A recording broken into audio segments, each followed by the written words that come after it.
بسم الله الرحمن الرحيم الحمد لله الذي جعل الليل لباسا والنوم سباتا وجعل النهار نشورا لك الحمد أن بعثتني من مرقدي ولو شئت جعلته سرمدا حمدا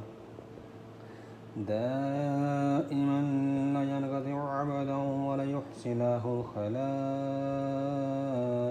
عددا اللهم لك الحمد أن خلقت فسويت وقدرت وقضيت وأمت وحييت وأمرزت وشفيت وعافيت وأبليت وعلى العرش استويت وعلى الملك احتويت أدعوك دعاء من ضعفت وسيلته وانقطعت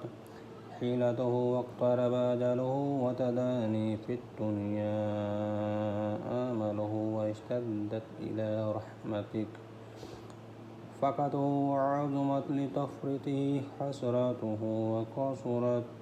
زلته وعسرته وخالفت لوجهك توبته فصل على محمد خاتم النبيين وعلى آل بيته الطيبين الطاهرين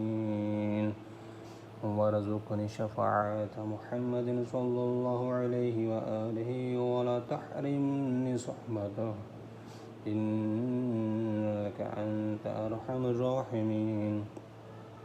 اللهم اقضي لي في الأربعاء أربعا اجعل قوتي في طاعتك ونشاطي في عبادتك ورغبتي في ثوابك وزهدي فيما يوجب لي عقابك إنك